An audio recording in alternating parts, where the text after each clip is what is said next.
www.darsuquran.com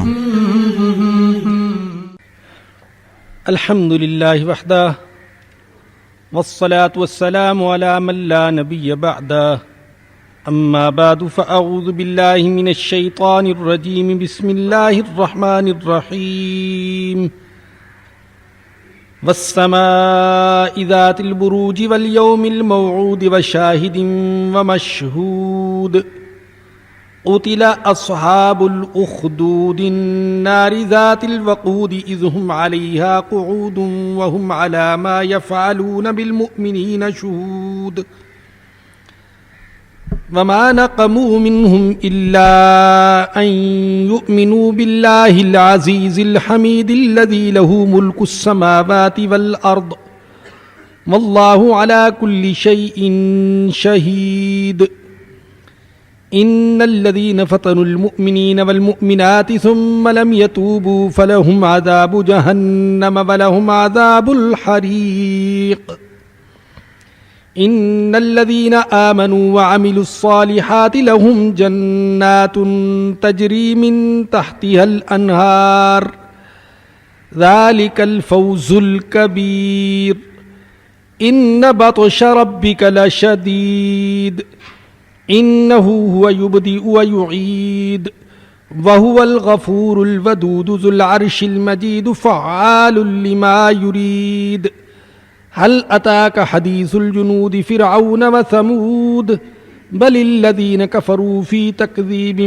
والله من ورائهم محيط بل هو قرآن مجيد في لوح محفوظ صدق اللہ العظیم۔ یہ سورۃ البروج ہے، اس میں 22 آیات ہیں، مکی سورت ہے۔ اس سورت کی ابتدا میں اللہ پاک نے 3 قسمیں کھائی ہیں۔ والسماء ذات البروج، برجوں والے آسمان کی قسم۔ بروج برج کی جمع ہے، محل کو بھی کہتے ہیں اور قلعے کو بھی کہتے ہیں، اور بڑے ستارے کو بھی کہتے ہیں۔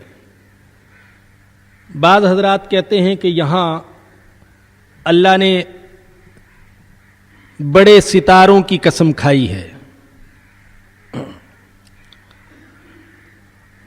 اور بڑے ستارے آپ جانتے ہیں کہ لا تعد ولا تحصا ہیں، یعنی شمار نہیں کیے جا سکتے۔ ابھی تک انسان ان ستاروں کو شمار نہیں کر سکا۔ یہ جو انسان دعویٰ کرتے ہیں کہ میں نے بہت کچھ جان لیا، تو یہ دعویٰ ایسے ہی ہے جیسے کہتے ہیں کہ چوہے کی دم کو ہلدی لگ گئی تو وہ پنساری بن کر بیٹھ گیا۔ کوئی نورانی قاعدہ پڑھ لے اور علامہ، فہامہ، مفسر، شیخ الحدیث ہونے کا دعویٰ کرنے لگے۔ یہ کائنات اتنی وسیع ہے اور ستارے اتنے بے حد و حساب ہیں کہ انسان اپنی تمام تر ترقیات کے باوجود ان تک پہنچنا تو دور کی بات ہے، انہیں شمار بھی نہیں کر سکا۔ کائنات کی وسعت کا اندازہ آپ اس بات سے لگائیے، ایک جدید تفسیر ہے عربی کی، التفسیر المنیر، شام کے ایک عالم ہیں وہبۃ الزہیلی، ان کی لکھی ہوئی ہے۔ وہ فرماتے ہیں کہ دنیا میں ہر چیز سے زیادہ، ہوا سے بھی زیادہ اور آواز سے بھی زیادہ تیز رفتار جو ہے وہ روشنی کی ہے۔ روشنی کی رفتار کتنی تیز ہے؟ 1 سیکنڈ میں 3 لاکھ کلومیٹر کا فاصلہ طے کر سکتی ہے 1 سیکنڈ میں. اور کہتے ہیں کہ 1 سیکنڈ میں روشنی اس پوری زمین کا 8 دفعہ چکر لگا سکتی ہے. اور چاند تک کا چکر روشنی 1 سیکنڈ اور سیکنڈ کے تیسرے حصے میں طے کر سکتی ہے. روشنی کی رفتار اتنی تیز ہے. اور جیسے ہمارا یہ مہینوں، ہفتوں، دنوں کا سال ہوتا ہے، تو اسی طریقے سے روشنی کا بھی سال ہوتا ہے. اور روشنی کا سال اس دنوں، ہفتوں اور مہینوں والے سال سے بڑا ہوتا ہے. بعض ایسے ستارے پائے جاتے ہیں کہ ان کی روشنی کے 10 لاکھ سالوں میں بھی زمین تک نہیں پہنچ سکتی. 10 لاکھ سالوں تک اس کے اندر بھی زمین تک نہیں پہنچ سکتی. اتنا فاصلہ ہے ان کا زمین کے درمیان اور ان کے درمیان. یہ کوئی خطیبانہ،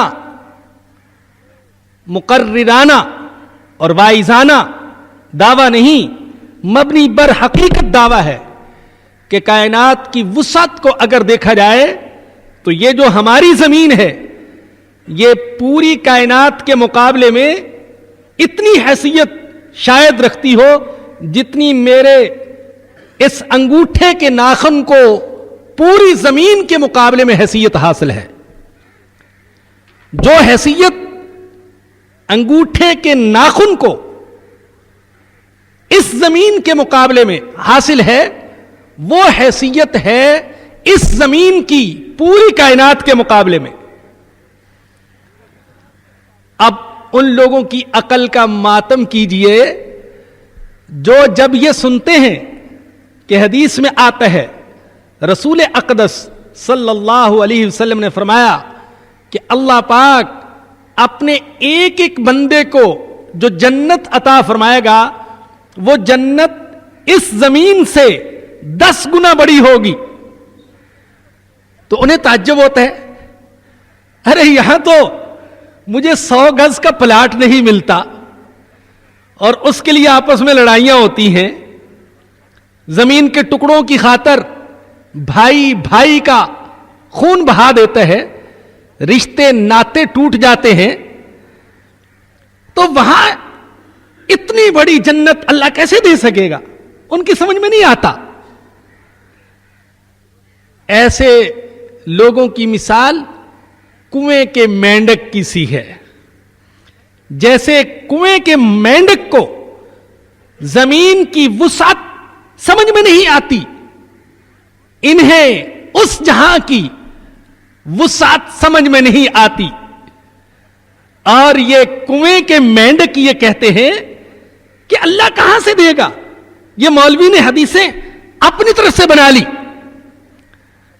ارے اگر میں کسی کو کہوں کہ میں تمہیں یہ جو میرا ناخن ہے اس ناخن کے 10 گنا زیادہ زمین کا ٹکڑا دیتا ہوں، اور اس ناخن کا 10 گنا ٹکڑا کیا ہوگا جس میں بمشکل یہ 4 انگلیاں بلکہ 2 انگلیاں ہی سما سکیں گی.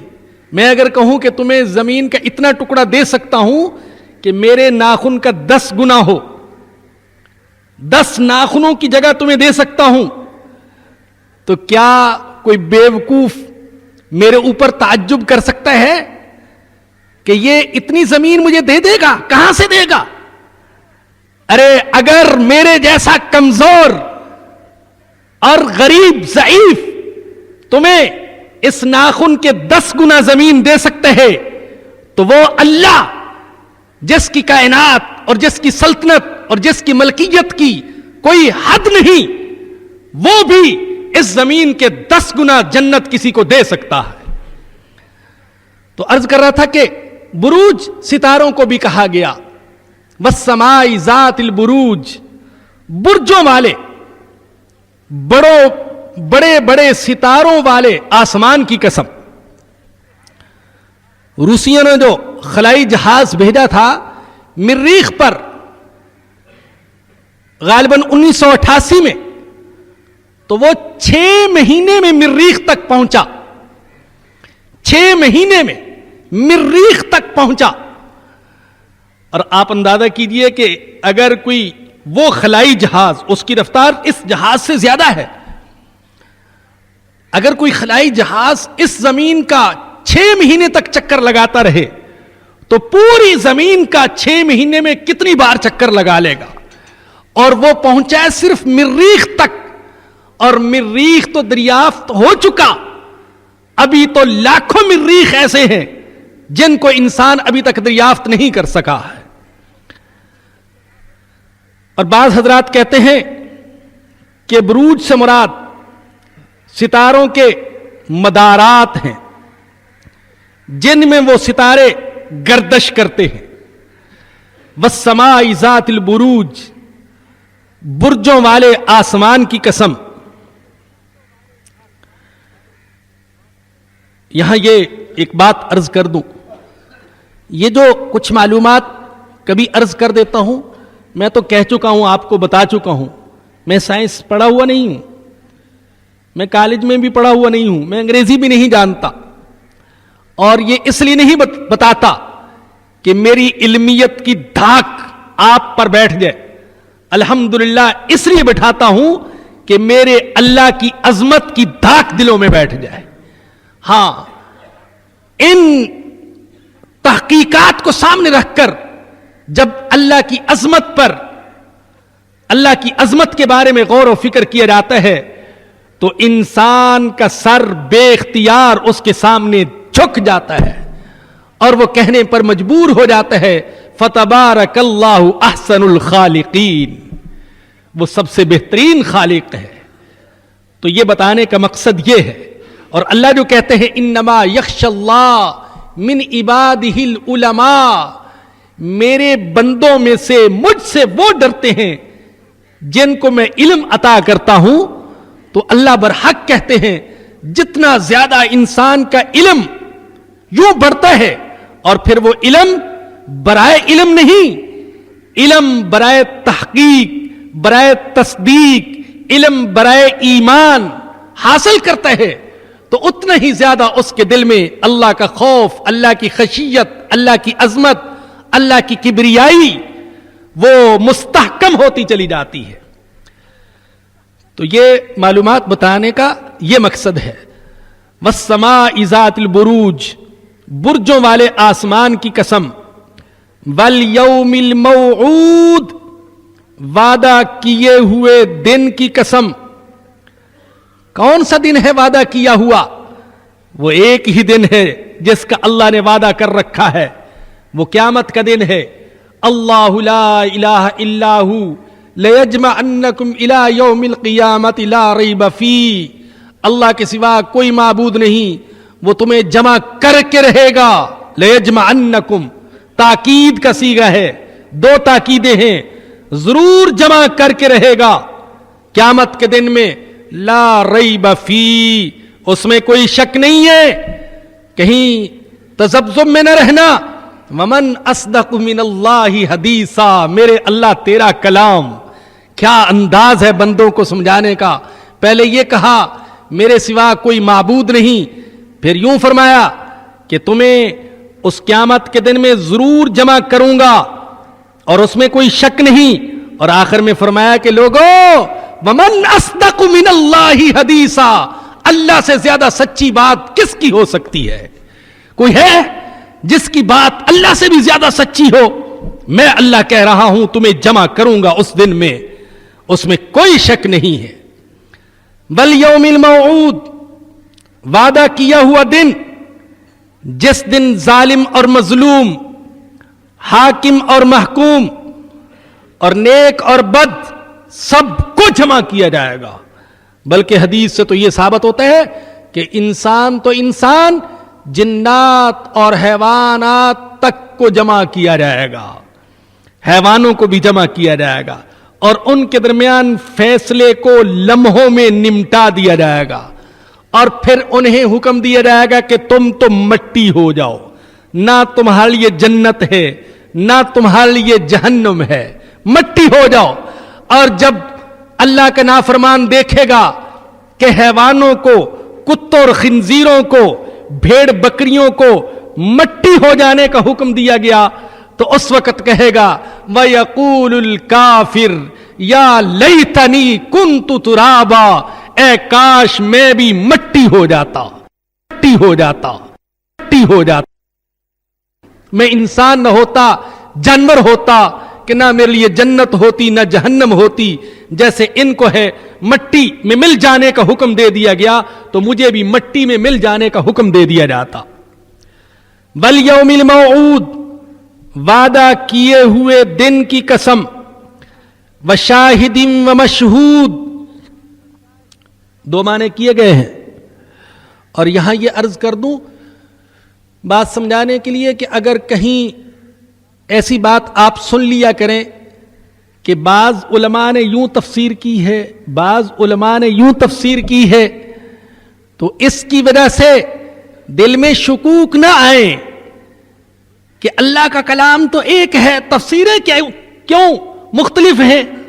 یہ جو مختلف تفسیریں ہیں اس کو تنوع کا اختلاف کہتے ہیں، تضاد کا اختلاف نہیں کہتے ہیں، یعنی آپس میں اتنی متضاد نہیں ہے کہ وہ جمع نہ ہو سکیں، تنوع کی حد تک ہے۔ بعض اوقات ایک ہی قول ہوتا ہے، اس کی تفسیر اور تشریح ایک اپنے مزاج کے مطابق، دوسرا اپنے مزاج کے مطابق کرتا ہے۔ اگر ان میں کوئی ٹکراؤ نہیں تو اس اختلاف کو برداشت کیا جا سکتا ہے۔ تو یہ چونکہ بعض جگہ بات آئے گی کہ بعض حضرات نے یوں کہا، بعض حضرات نے یوں تفسیر کی، تو کہیں دل کے اندر وسوسہ نہ آنے لگے، جیسے بہت سے لوگ علماء سے بدگمان کرنے کے لیے کہتے ہیں ارے ایک کا قول یہ ہے دوسرے کا قول یہ ہے، یہ کیا اقوال کا اختلاف کیوں ہے؟ یعنی تفسیر کو چھوڑیے، فقہ میں بھی اگر کوئی اختلافی قول سامنے آ جائے تو وہ علماء سے بدگمان کرنے کی کوشش کرتے ہیں۔ اللہ سب کو ہدایت عطا فرمائے۔ وَشَاهِدٍ وَمَشْهُودٍ، دو طرح معنی کیا گیا، حاضر ہونے والے کی قسم، وَمَشْهُود، اور جس کے پاس حاضری ہوتی ہے اس کی قسم۔ کہا گیا کہ شاہد سے مراد جمعے کا دن ہے اور مشہود سے مراد عرفہ کا دن ہے۔ آج بہت سے خوش قسمت وہاں پہنچے ہوئے ہیں، اللہ ہم سب کو باری باری وہاں لے جائے اور بار بار لے جائے۔ وہ جگہ بار بار جانے کی ہے۔ اللہ نے فرمایا کہ وَإِذْ جَعَلْنَا الْبَيْتَ مَثَابَةً لِلنَّاسِ، میں نے اس کو لوگوں کے رجوع کی جگہ بنایا ہے۔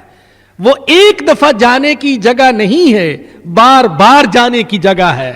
اللہ ہم سب کو بار بار اپنے گھر کی زیارت سے مشرف فرمائے۔ دوسرا معنی یہ کیا گیا وَشَاهِدٍ وَمَشْهُودٍ، گواہ کی قسم اور جس پر گواہی دی جائے گی اس کی قسم۔ مجھے یہ معنی زیادہ پسند آیا۔ یہ گواہی دینے والے کون ہوں گے؟ انبیاء کرام علیہم السلام۔ اور جن پر گواہی دی جائے گی وہ کون ہوں گے؟ مختلف امتیں۔ اور سارے عالم پر اور سارے انبیاء پر گواہی دینے والے کون ہوں گے؟ ارے قربان جائیے اس نسبت پر میرے اور آپ کے آقا حضرت محمد الرسول اللہ صلی اللہ علیہ وسلم۔ قرآن میں آتا ہے فَكَيْفَ إِذَا جِئْنَا مِن كُلِّ أُمَّةٍ بِشَهِيدٍ، وہ کیا منظر ہوگا جب ہم ہر امت میں سے ایک گواہ کھڑا کریں گے۔ وَجِئْنَا بِكَ عَلَىٰ هَٰؤُلَاءِ شَهِيدًا، اور اے محمد صلی اللہ علیہ وسلم آپ کو ان سب پر گواہ بنا کر لائیں گے۔ حدیث میں آتا ہے ایک دفعہ حضور اقدس صلی اللہ علیہ وسلم نے حضرت ابی بن کعب رضی اللہ تعالی عنہ سے فرمایا، جو کہ صحابہ میں سے سب سے بڑے قاری تھے، ابی آج کچھ قرآن سناؤ۔ عرض کیا یا رسول اللہ میں سناؤں؟ آپ پر تو نازل ہوتا ہے۔ فرمایا کہ ہاں ابی، مجھے حکم دیا گیا ہے کہ میں تم سے قرآن سنوں۔ حضرت ابی نے قرآن کی تلاوت شروع کی۔ حضرت ابی فرماتے ہیں کہ میں تو آنکھیں بند کر کے تلاوت کر رہا تھا، جب میں اس آیت کریمہ پر پہنچا، فَكَيْفَ إِذَا جِئْنَا مِنْ كُلِّ أُمَّةٍ بِشَهِيدٍ وَجِئْنَا بِكَ عَلَىٰ هَٰؤُلَاءِ شَهِيدًا، وہ کیا منظر ہوگا جب ہر امت سے گواہ بنا کر کھڑا کیا جائے گا، اور اے محمد صلی اللہ علیہ وسلم ان سب پر آپ کو گواہ بنا کر لایا جائے گا۔ تو فرماتے ہیں کہ میں نے حضور کے چہرے انور کی طرف دیکھا تو آنکھوں سے آنسو روا تھے۔ تو انبیاء یہ گواہی دینے والے، اور امتیں ایسی ہوں گی کہ ان پر گواہی دی جائے گی، اور یا پھر یہ کہ انسان کے خلاف گواہی دی جائے گی، اور گواہی دینے والے کون ہوں گے؟ فرشتے۔ جیسا کہ پچھلے درس میں سنا جا چکا کہ ہر انسان کے ساتھ فرشتے مقرر۔ اور سورہ قاف میں اللہ فرماتے ہیں وَجَاءَتْ كُلُّ نَفْسٍ مَعَهَا سَائِقٌ وَشَهِيدٌ، ہر شخص آئے گا، اس کے ساتھ ایک ہانکنے والا ہوگا۔ چل چل آگے چل، محشر میں چل۔ چلنے کو دل تھوڑا چاہے گا، اپنے اعمال یاد آئیں گے، زندگی یاد آئے گی۔ چل، ایک ہانکنے والا وشہید، اور دوسرا گواہی دینے والا۔ اللہ میں گواہ ہوں، میں 24 گھنٹے تیرے حکم سے اس کے ساتھ چلتا رہا، رات کو بھی دن کو بھی اپنی ڈیوٹی دیتا رہا۔ میں گواہی دیتا ہوں اس کے ان اعمال کی جن کا یہ انکار کرتا ہے۔ تو یہ فرشتہ گواہ، وشاہد و مشہود، گواہی دینے والے کی بھی قسم، اور جس پر گواہی دی جائے گی اس کی قسم۔ یہ 3 قسمیں کھا کر فرمایا قتل اصحاب الاخدود، ہلاک ہوئے کھائیوں والے، ہلاک ہوئے خندقوں والے۔ حضرت ابن عباس رضی اللہ عنہما فرماتے ہیں قرآن میں جہاں قتیلا آتا ہے، قتیلا، تو اکثر اس کا معنی ہوتا ہے لعینا، لعنت ہوئی ان پر۔ قتل اصحاب الاخدود، لعنت ہوئی اللہ کی۔ ہلاک ہوئے کون؟ کھائیوں والے، خندقوں والے، النار ذات الوقود، وہ کھائیاں جو ایندھن بھری آگ والی تھیں۔ اذ ہم علیہا قعود، جبکہ وہ ان پر بیٹھے ہوئے تھے۔ وہم علی ما یفعلون بالمؤمنین شہود، اور وہ جو کچھ کر رہے تھے ایمان والوں کے ساتھ اسے دیکھ رہے تھے۔ یہ کون تھے؟ کھائیوں والے، خندقوں والے۔ تفسیر ابن کثیر میں صحیح مسلم اور مسند احمد کے حوالے سے یہ لکھا ہے کہ یمن میں ایک بادشاہ تھا ذو نواس نام کا، جو خدائی کا دعوے دار تھا، اور اس کے پاس ایک بہت بڑا جادوگر بھی تھا۔ جب جادوگر بوڑھا ہو گیا، انتقال کرنے لگا، تو اس نے بادشاہ سے درخواست کی کہ کسی نوجوان کو میرے حوالے کر دو جسے میں اپنا فن سکھا دوں۔ اس نے ایک ذہین نوجوان کا انتخاب کیا، 9 عمر سا لڑکا تھا، اور اسے مقرر کر دیا کہ جا کر روزانہ اس جادوگر سے جادو سیکھا کرو۔ سیکھنے کے لیے جاتا تھا، راستے میں ایک عابد زاہد انسان کی عبادت گاہ اور رہائش گاہ بھی تھی، وہ اس کے پاس بھی جانے لگا، اور پھر جادوگر کے پاس جانا چھوڑ دیا، ایمان قبول کیا، زہد و عبادت میں لگا، تقوی طہارت والی زندگی اختیار کی، اور ایسے مقام پر پہنچا کہ اللہ پاک نے اس کو مستجاب الدعوات بنا دیا، کہ دعا کرتا تھا دعائیں قبول ہو جاتی تھیں. بیمار آتے اللہ سے دعا کرتا, شفا مل جاتی. ضرورت مند آتے ان کی ضروریات پوری ہو جاتی. پریشان حال آتے ان کی پریشانیاں دور ہو جاتی. ہوتے ہوتے خبر پھیل گئی, مشہور ہو گیا. بادشاہ کا کوئی خاص وزیر جو کہا جاتا ہے کہ اندھا ہو چکا تھا, وہ بھی پہنچا. اس سے کہا, سنا ہے کہ تم بیماروں کو شفا دیتے ہو. اس نے کہا, نہیں, میرے ہاتھ میں تو شفا نہیں, میں تو اللہ سے مانگتا ہوں, اللہ شفا دے دیتے ہیں. اس نے کہا, میرے لیے بھی دعا کرو. اس نے کہا, شرط یہ کہ ایمان قبول کرو اور پھر اللہ سے مانگو. ایمان قبول کیا, اللہ سے دعا کی, اللہ پاک نے اس کی بینائی واپس لوٹا دی. وہ جو خدائی کا دعوے دار تھا بادشاہ, اس نے اس سے پوچھا, ارے تم تو اندھے ہو چکے تھے, یہ بینائی کہاں سے مل گئی؟ کہا کہ میرے رب نے مجھے بینائی لوٹا دی. اس نے کہا, کیا میرے علاوہ بھی تمہارا کوئی رب ہے؟ اس نے کہا, ہاں, وہ رب ہے جو میرا بھی رب ہے اور تیرا بھی رب ہے. میں نے اس سے دعا مانگی, اس نے مجھے شفا دے دی, میں اس پر ایمان لا چکا. اس نے کہا, میرے سوا تو کوئی خدا نہیں, میں ہی سب کچھ ہوں, شفا, جزا, سزا یہ سب میرے ہاتھ میں ہے. باز آ جاؤ کسی اور خدا پر ایمان کا دعویٰ کرنے سے, وگرنہ عبرت کا نشان بنا دوں گا. کہنے لگا, جو کرنا چاہتے ہو کر لو, لیکن ایمان نہیں چھوڑوں گا. اور ایمان چیز ایسی ہے میرے بزرگوں اور دوستوں, اگر دل میں راسخ ہو جائے تو خدا کی قسم پھر اس کے لیے سب قربانیاں دینا آسان ہوتا ہے. پھر جان دینا بھی آسان, مال دینا بھی آسان, اولاد دینا بھی آسان, سب کچھ دینا آسان ہو جاتا ہے جب دل کے اندر ایمان راسخ ہو جاتا ہے. ذوالحجہ کا مہینہ آ رہا ہے, آپ جانتے ہیں حضرت ابراہیم خلیل علیہ السلام کو بیٹے کی قربانی پر کس چیز نے آمادہ کیا؟ ایمان نے آمادہ کیا. ساحران مصر کے جادوگر جو تھوڑی دیر پہلے فرعون کے ساتھ بھاؤ تاؤ کر رہے تھے کہ موسیٰ کو شکست دے دی تو کیا ملے گا, ان کو قربانی پر کس نے آمادہ کیا؟ ایمان نے آمادہ کیا. تو ایمان جب دل میں قرار پکڑ جائے تو پھر ایمان کی خاطر سب کچھ قربان کرنا آسان ہو جاتا ہے. اس نے کہا, نہیں, ایمان نہیں چھوڑ سکتا, جو کچھ کرنا چاہتے ہو کر لو. آری لی اور آری کے ساتھ چیر دیا گیا, ایمان نہیں چھوڑا. پتہ چلایا کس نے اس کو اس لائن پر لگایا, اس لڑکے کو بھی بلا لیا گیا, اس عابد زاہد کو بھی بلا لیا گیا اور عابد زاہد کو بھی چیر دیا گیا. وہ بھی ایمان سے باز نہیں آیا.